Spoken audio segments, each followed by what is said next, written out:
देखिए, देश हित में हम पिछले कई दिनों से आपको दिखा रहे हैं कि सीएम योगी ने अवैध बांग्लादेशी और रोहिंग्याओं के खिलाफ मुहिम छेड़ रखी है।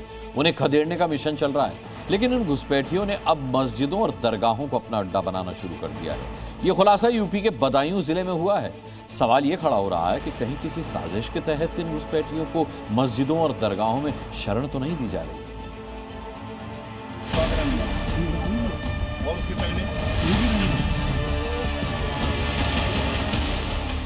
घुसपैठ नहीं होने देनी है।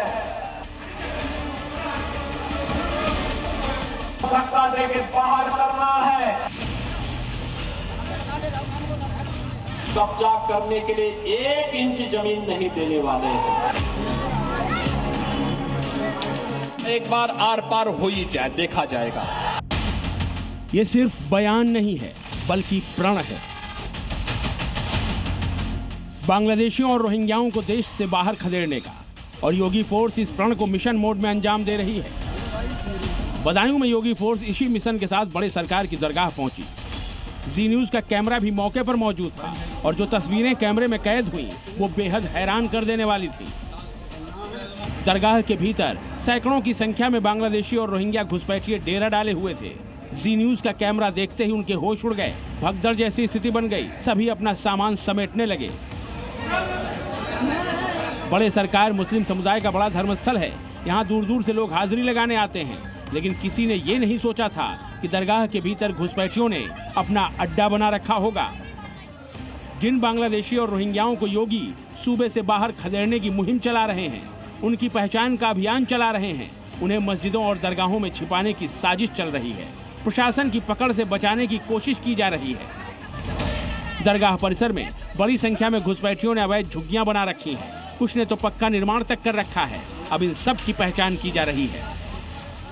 अवैध रूप से यहाँ रह रहे हजारों लोग, जिनके बारे में ये जानकारी नहीं है कि आखिरकार ये लोग हैं कौन और कहाँ के रहने वाले हैं, उनको यहाँ से लगातार फोर्स द्वारा खदेड़ा जा रहा है।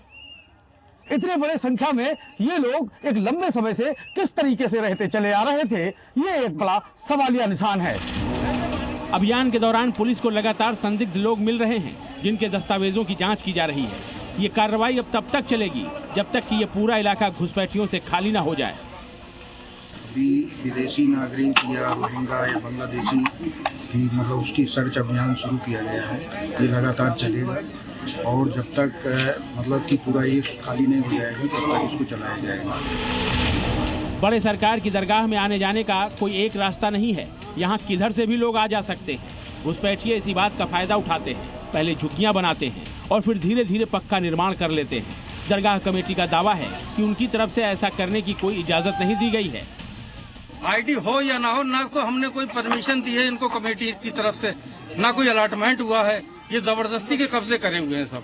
तो क्या ऐसी भी आशंका जाहिर की है ये बड़े आपराधिक घटनाओं में लिप्त हो सकते हैं? जी जी जी जी बिल्कुल हो सकते नहीं है, 101% हो सकते हैं ये। दरगाह कमेटी भले ही ये दावा करे कि उसने किसी को भी यहाँ बसने की इजाजत नहीं दी, लेकिन बड़ा सवाल है कि क्या झुग्गी या पक्का निर्माण होते हुए दरगाह कमेटी ने नहीं देखा?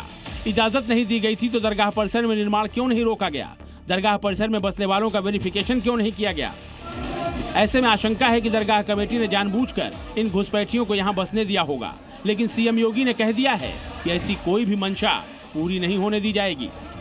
तालिबानी व्यवस्था और यहाँ दारुल इस्लाम की उनकी मंशा उनको जन्नत में भी पूरी नहीं होने वाली है, जहन्नुम में उससे पहले उनको जाना पड़ेगा।